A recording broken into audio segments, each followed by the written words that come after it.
Hey guys, Greg here from Lensprotogo, and today I have another cinematography lighting breakdown. We recently shot a performance music video, which I'll put a link to in the description below if you haven't seen it. The shot we're going to be focusing on today is going to be the wide shot of the whole band, which I'll play for you right now.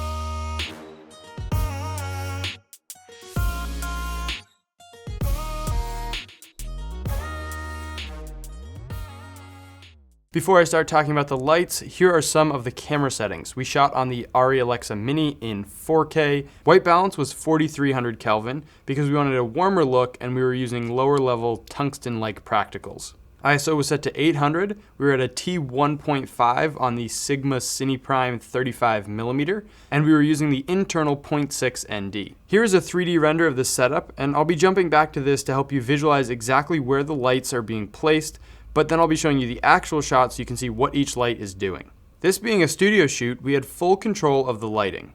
First light we're going to start with is going to be the practical over the guitar.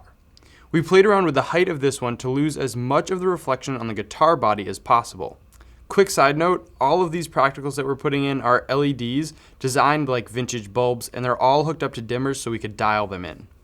The second light was another practical, and this one was to add a rim light and some separation of Emily and the background.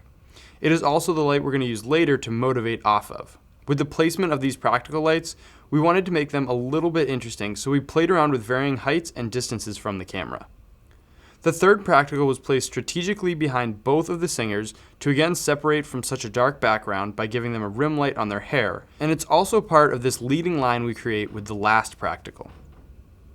So with this last one, we're going to continue the line down, and we're also moving further from the camera to give some depth. It also gives a slight rim on Lily's hair, but that wasn't a huge concern since we knew we'd be adding a light from that direction. Now with all the practicals out of the way, we can bring in some bigger sources. For this, we decided to use the Fiilex Matrix lights because of their flexibility with color temperature and light output. We placed this first one just off of camera right, and we are motivating off of the practical, meaning we're making it look like it's coming from the practical's direction. Because of that, we also needed to match the color, but we didn't want to go as warm, so we settled with 3200K, where the camera is set at 4300 and the practicals I believe were around 2600 Kelvin. There was one problem with the placement of this light, and that's that it was hitting the background and bringing up those shadows, which we wanted to have completely black. So we put up a 4x4 floppy just to the right of it, so we wouldn't have any light spill. Then we wanted it to be super soft, so we threw up a 4x6 one-stop diffusion to get a nice spread. The second matrix light, also balanced to 3200 Kelvin, was to key Emily and the fill side of Lily. For this one, we didn't have time to set up another frame, so we just draped a few diffusion fabrics over the light and angled it up to bounce it off the ceiling. With all of these lights, we were using the Flanders Monitor and its lume color exposure to dial in the brightness. The levels on the key side being around 50 IRE. Lastly, we wanted to get a little more exposure on the guitar after analyzing the shot. So we brought in the Fiilex P360, dialed it to the same color temperature as the Matrix, and put it on its lowest light output just to get a little bump in exposure.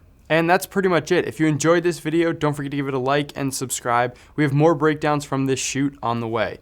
If you want more information on any of the gear that we use, I'm going to put a bunch of links in the description below. And if you have any questions about lighting gear or techniques, leave them in the comments. I'll see you in the next one.